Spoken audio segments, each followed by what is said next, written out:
Alright, this is Henry again, and I know a lot of people were requesting to see the inner frame of the Perfect Grade Evangelion, and this is it. As you can see, it is not covered in intricate mechanical details, because, well, spoiler alert, it's not a robot. But yeah, it's a very, very simple, basic inner frame. It actually does have quite a nice range of movement. As you can see, the legs go up, like the knees can basically touch the chest. Out and out. The torso has what, 1, 2, 3 ball joints in it. Can go back and forward and side to side and all that good stuff. As you can see, the inner frame doesn't extend all the way to the ankles. What the deal is that the inner frame, or the lower leg armor, basically just connects like that, and then here's the inner frame for the ankle joint, and it just pops in like so. So the lower leg is actually going to be hollow. But since I got to cement the seam line on the leg armor anyway, it's not like it's going to come apart. So, main point of this segment of the work in progress is I want to talk about the LEDs, because I want to get all the LED stuff done first before I start assembling anything. I want to get the LED modifications done before I even bother with that rubber suit. Okay, so I've got the LEDs installed in the shoulders the way it was shown in the manual. This is the battery case. Looks like a little generator. It's actually kind of cool. Got a long, about, I don't know, it's 15 inches maybe, wire. And you've got the cable right here. You can actually see the little, it's got 2 metal contacts in there. And then you've got this part. It's got 2 plugs on it. And it works exactly the same way it does in the show. Plugs in right there, and then you've got a switch on the side of the battery case, and that is going to cause the shoulders to light up. And what the effect that's going to have, let's sort of put the arm on. This is a very, very large ball joint. There we go. So this black part right here is actually clear black, and when you flip the switch, it lights up.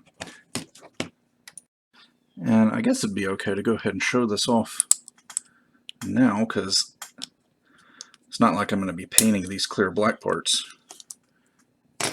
Anyway, so that's the clear black part. And then you've got these stickers right here. Let's see, I'm going to be using that one, I think.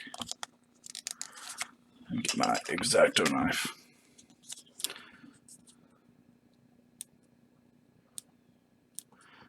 Got this sticker that's black and clear. It's going to go on the underside of that clear black part. Then, when you pop that back on,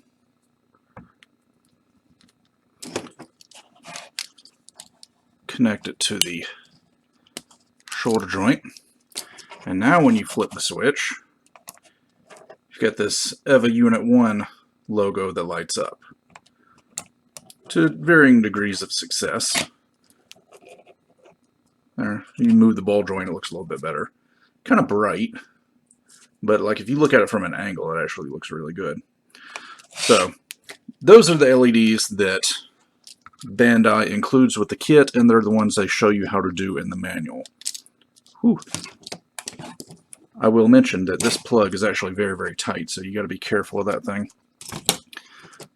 But the person who commissioned me to build this kit wanted me to do the LED modifications for the chest and the eyes that were kind of hinted at in the manual. It's like they don't really give you a full tutorial, but they give you some pretty good pointers and suggestions on how you could modify routing LEDs to the chest and the eyes. So that's what I'm going to be doing here.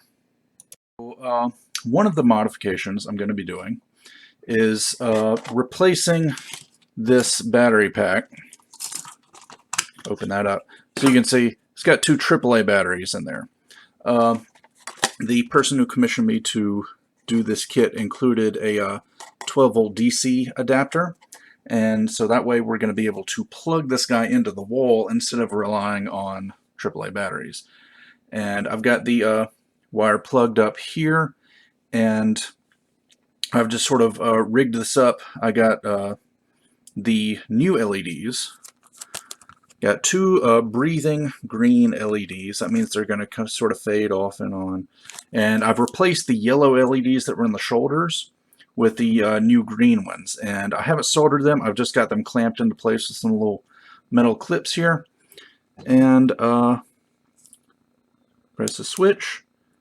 And there we go. And my camera is not focusing as usual, but you get the idea. So we got these two breathing green LEDs that are going to now be in the shoulder instead of those yellow LEDs that Bandai included. And it appears as though the DC power input is going to work out pretty well. Alright, so I did a dry run with just some alligator clips, so nothing soldered in place yet. But I've got all four LEDs hooked up, two green LEDs for the shoulders, and I had a red LED, but I accidentally burnt it out because I tested it without using a resistor. So I got two white LEDs, one for the eyes and then the other for the chest, but I can just paint the clear part over the chest in red and it should look fine. So I've actually got it hooked up to the DC power, and what I'm going to do is that is eventually going to run through the umbilical cord there. So I got the switch. Oopsie, wait a minute. Something went wrong. Like I said, this stuff is, there we go. It's very delicately put together right now, but yeah, once everything gets soldered in place, it should be fine.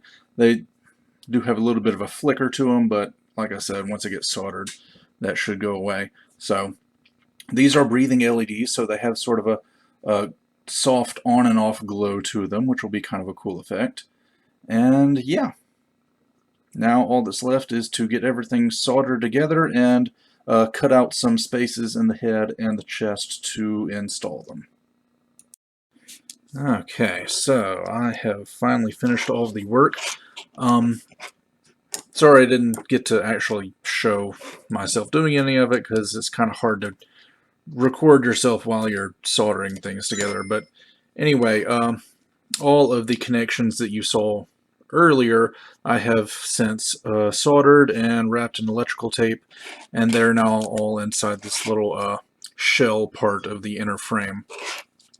I've got one of the white LEDs right here in the chest, and the other white LED, so you can kind of see there, those two little wires running up inside the back of the head. And this mod was really easy. I literally just drilled a 3mm hole and stuck the LED in there, and that's all there was to it. The head, I did have to carve out a little bit of space. There's a kind of a block right here in the head that supports the polycap that makes the mouth open and closed. And I just stuck the LED into the back of that block and then hollowed out the front of the block so the light just shines through that hole right there. And then it's got a clear black part for the eyes where the light will shine through. And I disconnected the battery case that originally came with the kit and wired the DC power plug to the umbilical cable thingy. And I've just got a piece of plot plate in there, so when everything's done and painted, I'll just glue that in place like so, and that'll run out the bottom of there. So now I can show this off. So I'll plug in my power supply here. And then this plugs into the back like so. Then, where'd the switch go? Here we go. I flip the switch and the lights come on. Got this green LED coming out of the shoulder, white LED in the chest. Again, I'll put whatever clear part I put over this, I'll paint that with clear red. And got the white LED in the eyes. In fact, turn that light off. You can see that a little bit better. There is still a little bit of flicker when they go to their lowest illumination, but it's not too bad. And then here you can see that EVA Unit 1 logo glowing with a green light this time, instead of the original yellow LED that came with it. So that actually wasn't nearly as bad as I thought it was going to be, because I am by no means an expert with LEDs, but luckily this mod was relatively simple to pull off, so I'm fairly happy with how it turned out.